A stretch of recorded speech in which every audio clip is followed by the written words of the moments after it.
Right now in your car, there are features that the dealership sells you as innovation, but that are actually silently destroying the lifespan of your vehicle.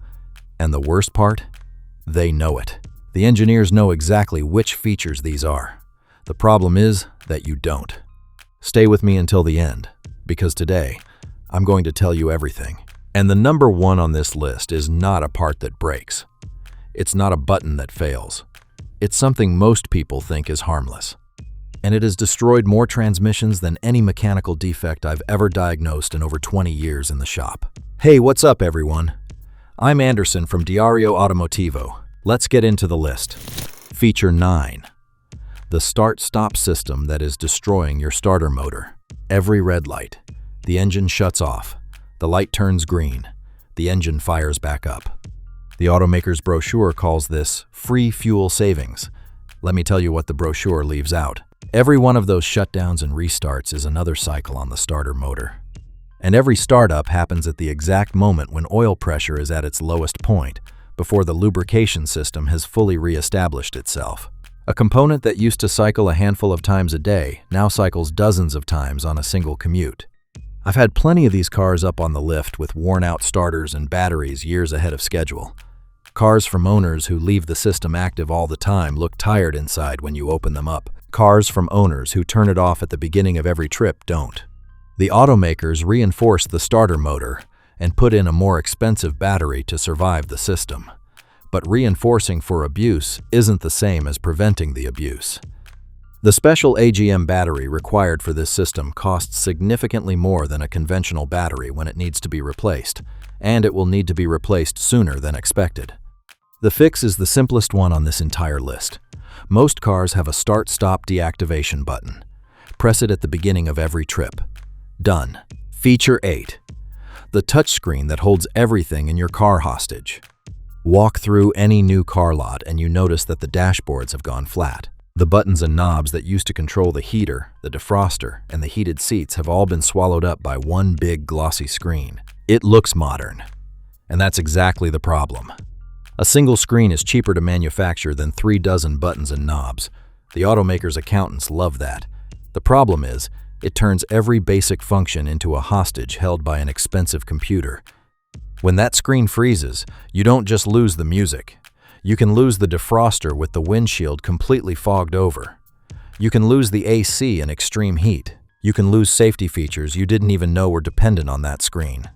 Think about your own car for a second. If the screen went dark tomorrow morning, how much of your dashboard would stop working? In many new models, the honest answer is, most of it. And people who find that out usually find it out at the worst possible moment. Replacing an infotainment module can run over $1,500 depending on the model, and it never fails on a convenient day. Feature 7. The run-flat tire that eliminated your spare. The reinforced sidewalls let you keep driving after a complete loss of air pressure. Automakers remove the spare and sell that combination as a safety upgrade. What they actually delivered was a harsher ride, faster wear, a tire that generally can't be repaired the way a regular tire can, and stiff sidewalls that hammer the suspension, bushings, and shocks harder than a conventional tire ever would. Eliminating the spare saves weight and improves the fuel economy number on the dealership sticker. You pay more per tire, you lose the cheap backup in the trunk, and the suspension takes a beating. 2 identical sedans came through my shop in the same month. One was still on the factory run flats.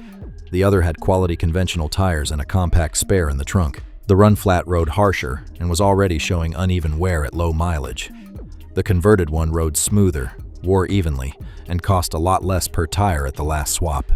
When the run flats wear out, you can convert to quality conventional tires and carry a repair kit with an inflator. The TPMS system will complain until it relearns the pressures, but that's all. Feature 6. The electronic parking brake that can trap you in place. For 100 years, the parking brake was a lever, or a pedal, connected to a simple steel cable. Pull the cable, the brake holds. If it stuck, it cost almost nothing to release or replace. Then it became a button. And behind that button, there's an electric motor mounted inside each rear caliper. Here's what should concern you. The old cable, if it stuck, was cheap to release or swap out. The electronic system integrates the braking function directly into the caliper. When the motor or the actuator fails, you're not fixing a cable, you're buying a complete assembly. And it can fail with the brake locked, which means the car is going nowhere until somebody fixes it. A retired schoolteacher brought in her RAV4 after the parking brake warning light started flashing and her rear wheels locked up in her own driveway. The actuator had seized. There was no cable to release, no adjustment to make. The repair was required before she could move the car at all. The fix: keep the rear brakes clean and serviced so corrosion never works its way into the mechanism, and never ignore the parking brake warning light the first time it flickers. That first flicker is the warning. The second one might be the bill. Feature 5. The small turbocharged engine that's working beyond its limits. This one worries me the most because it's in almost everything now. To hit emissions and fuel economy targets, automakers shrank the engines, a 1.5 liter, where a 6-cylinder used to live, and added a turbo to recover the power. The dealership sticker reads it as efficiency. Under the hood, it's a small engine being forced to do the work of a large engine all day long under pressure.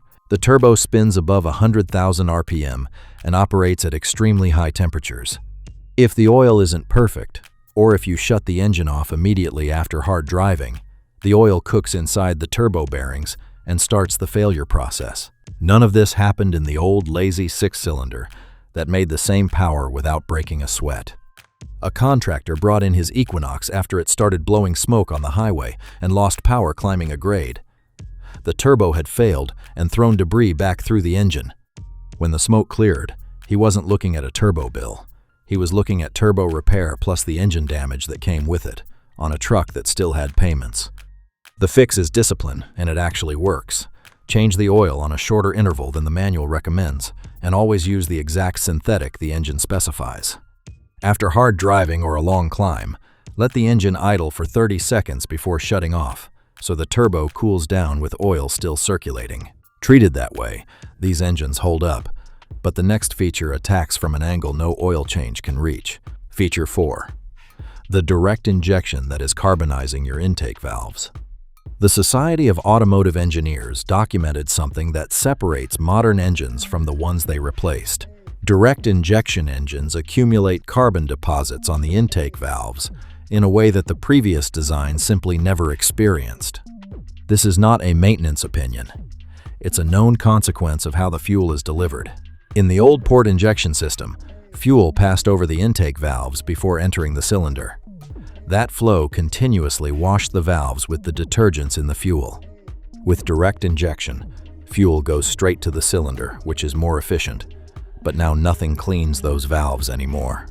Oil vapor from the engine's ventilation system passes over them and bakes into hard carbon, layer by layer, until airflow becomes restricted. What you feel is a car that gradually gets worse with no obvious cause. Rough idle, hesitation on acceleration, misfire codes, fuel economy creeping up after 50 or 60,000 miles. Nothing is exactly broken. The engine is just trying to breathe through intake valves coated in soot. The fix is a service most owners have never heard of. Every 40 to 50,000 miles, those valves can be cleaned through walnut blasting, literally shooting crushed walnut shells at the carbon to break it apart. At a shop that knows how to do the procedure, using quality fuel and staying current on oil changes slows the buildup between services. Feature 3. The CVT transmission that fails without warning. The continuously variable transmission eliminates fixed gears and uses a steel belt sliding between two adjustable pulleys. It's smooth, efficient, and in the right vehicle it works well. In the wrong one, it's one of the most expensive failure modes in a modern car. The belt and pulleys depend on fluid and temperature, and many of these units run hot and destroy that fluid faster than any manual wants to admit. When a conventional automatic ages, a good shop can usually rebuild it. When many CVTs fail, there's nothing to rebuild. You replace the entire unit. I've had more CVTs on the lift in recent years than any other type of transmission, and the pattern is consistent and grim. It starts with a light shudder at low speed, like the car is going over bumps that aren't there. The fluid that comes out is dark and smells burned. Not long after the shudder comes the slipping. And once it starts slipping, The clock is running on an expensive replacement. The fix contradicts what the manual says. Change the CVT fluid every 20 to 25,000 miles with the exact fluid the transmission specifies. A fluid service costs pennies compared to a full unit replacement. Feature 2. The cylinder deactivation that is consuming your oil.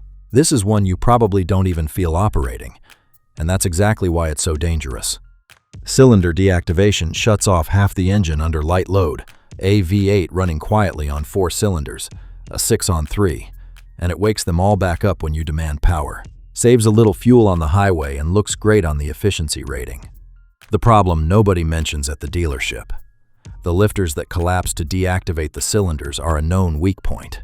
When one sticks or fails, it can take out the camshaft and turn a fuel-saving feature into a torn-apart engine.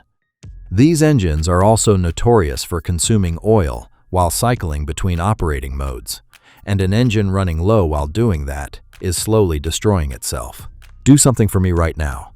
Next time you're near your car, pull the dipstick and actually look at it. If the level drops a quart between oil changes and the engine has this feature, that is not normal, and it is not irrelevant. It's the first symptom of the exact failure I'm describing, warning you while there's still time to act. The fix is vigilance and the right oil. Check the level between changes instead of relying on the dashboard light. Never stretch the change interval in an engine with cylinder deactivation.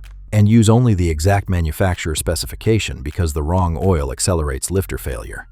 Catch the oil consumption early and you spend very little. Ignore it, and the lifter and camshaft repair will arrive on a bill that's going to hurt badly. Feature 1. The sentence in the manual that has destroyed more transmissions than any mechanical defect. We've reached number 1, and as I said at the start, it's not a part you can see. It's not a button you can press. It's a sentence. Open the owner's manual of many modern cars, and somewhere inside you'll find a line saying the transmission fluid is factory-filled and never needs to be changed. Some of these transmissions don't even have a dipstick to check the level. That sentence is the most expensive lie in the manual. Let me tell you what lifetime actually means. It means the life of the warranty, not the life of the car. Transmission fluid is oil, and oil degrades with heat and mileage like everything else. The manufacturer knows that fluid is not going to survive 200,000 miles. They're simply betting that the transmission survives the warranty period, and what happens to you after that is your problem, not theirs. Sealing the transmission and eliminating the dipstick isn't advanced engineering. It's a way to make sure you never look. A delivery driver had a Malibu. He had done everything the manual required, and the manual said the transmission was sealed and maintenance-free, so he never touched it. At 83,000 miles, the transmission started banging between gears. Then it stopped moving the car entirely. The fluid had turned to sludge years earlier. The only possible repair was a complete transmission rebuild on a car he had taken care of. A fluid service every 30,000 miles would have cost a fraction of that per visit and would have saved the transmission completely. The fix is the most important thing I will say in this entire video. Ignore the word lifetime. Change your transmission fluid every 30 to 40,000 miles. Sooner if you tow, if you deal with heavy stop-and-go traffic in the heat, or if the vehicle is regularly pushed hard, using the exact fluid your transmission specifies, not a generic, not the cheapest one on the shelf. Even sealed units have a fill plug that a qualified shop can access to perform the service. The feature was designed so you do nothing, and doing nothing is the only thing that kills these transmissions. You beat it by refusing to believe the sentence. 9 features, all sold as progress, all with the potential to cost you far more than they ever saved. The difference between a car that reaches 200,000 miles and one that stops at 80,000 is knowledge and discipline. You have the knowledge now. Tell me in the comments, which of these features is in your car? Has any of them already given you trouble? And tell me your name and where you're watching from. I'm Anderson from Diario Automotivo. See you in the next video.